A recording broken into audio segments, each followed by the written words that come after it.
Lukaku dicueki Pochettino, dibuang ke tim Chelsea U21. MU dekati kiper Fenerbahce. Sebelum kalian melanjutkan video ini, jangan lupa subscribe, share channel ini, dan juga nyalain loncengnya jika kalian ingin berita terupdate seputar sepak bola.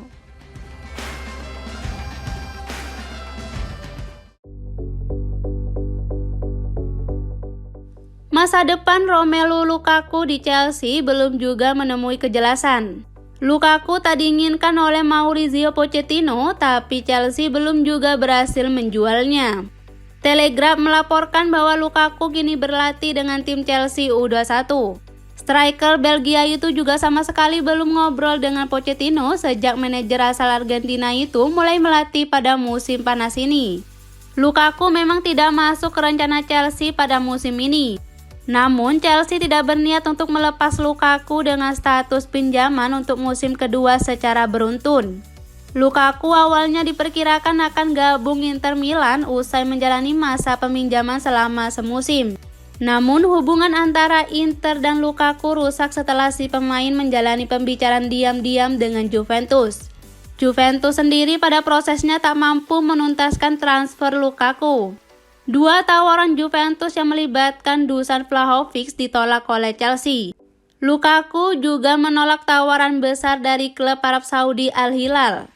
Opsi Chelsea dan Lukaku kini semakin tipis dengan tenggat waktu bursa transfer yang juga semakin dekat. Kini satu-satunya harapan Lukaku untuk pergi dari Stamford Bridge terletak pada Juventus atau Chelsea yang melunak. Sumber dari Arab Saudi juga belum menutup kemungkinan akan ada klub yang menginginkan Lukaku, tapi dengan tawaran yang lebih kecil daripada Al Hilal. Tak seperti biasanya, penalti Arsenal saat melawan Crystal Palace dieksekusi Martin Odegaard bukan Bukayo Saka. Odegaard menjelaskan alasannya. Arsenal menang 1-0 saat tandang ke markas Crystal Palace di Selhurst Park dalam lanjutan Premier League Selasa 22 Agustus dini hari WIB. The Gunners menang berkat penalti Odegaard pada menit ke-53. Saka mengeksekusi semua penalti Arsenal di Premier League musim lalu. Namun penaltinya juga sempat gagal saat melawan West Ham yang berakhir 2-2 dan menjadi awal kolapsnya Arsenal musim lalu. Saat pramusim, penalti Saka juga gagal kalah melawan Barcelona. Sementara Odegaard beberapa kali sukses mengeksekusi penalti melawan tim-tim seperti Manchester United, Monaco, dan Manchester City. Odegaard mengaku memang meminta Saka untuk memberinya kesempatan menendang penalti saat melawan Palace. Sementara itu, manajer Arsenal Mikel Arteta mengaku kaget dengan keputusan Saka memberikan penalti kepada Odegaard. Meski demikian, Arteta tak mempermasalahkannya. Saya tidak tahu, ini soal kepemimpinan pemain dan jika mereka merasa itu hal yang tepat, saya tidak masalah, ucap Arteta. Manchester United bakal mendatangkan pemain baru lagi. Kali ini giliran kiper Fenerbahce Altay Bayındır yang didekati. Dikutip The Athletic, MU sudah menyepakati nilai transfer 5 juta euro atau sekitar 83,1 miliar rupiah. Bayındır sudah melakoni tahap pertama tes medis di Yunani pada hari Selasa 22 Agustus siang waktu setempat. Setelah itu, Bayındır akan kembali ke Turki sambil menunggu proses selanjutnya. Dengan demikian, MU harus segera memilih apakah tetap mengambil Bayındır atau beralih ke pemain lain. Sebab kedatangan Bayındır atau kiper baru siapapun itu akan membuat Dean Henderson hengkang. Henderson lagi-lagi dikaitkan dengan Crystal Palace.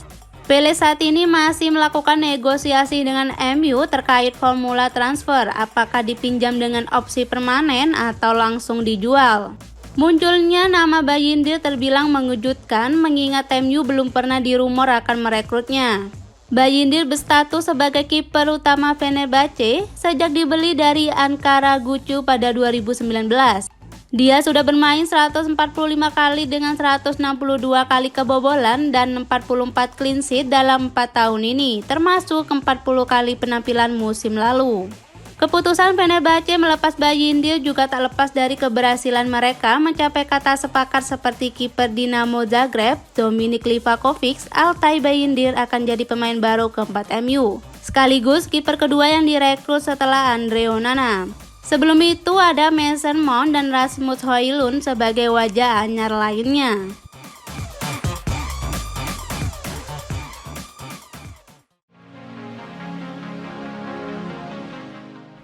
Chelsea melepas salah satu pemain yang prospek untuk masa depan, Lewis Hall. Pemain berusia 18 tahun itu berlabuh ke Newcastle. Status Hall sebagai penggawa The Magpies masih bersifat pinjaman. Durasi peminjamannya hanya selama musim 2023-2024 bergulir.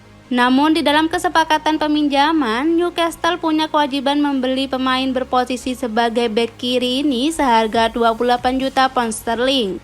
Kewajiban untuk membeli itu hanya akan aktif jika sejumlah syarat dan kondisi terpenuhi selama masa peminjaman berlangsung.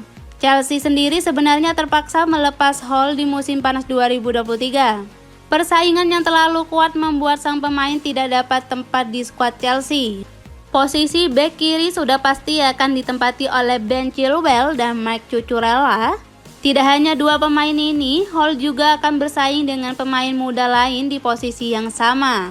Mereka adalah Jack Sturge, Ise Samuel Smith, dan Ian Madsen. Hall pun dengan senang hati pindah klub.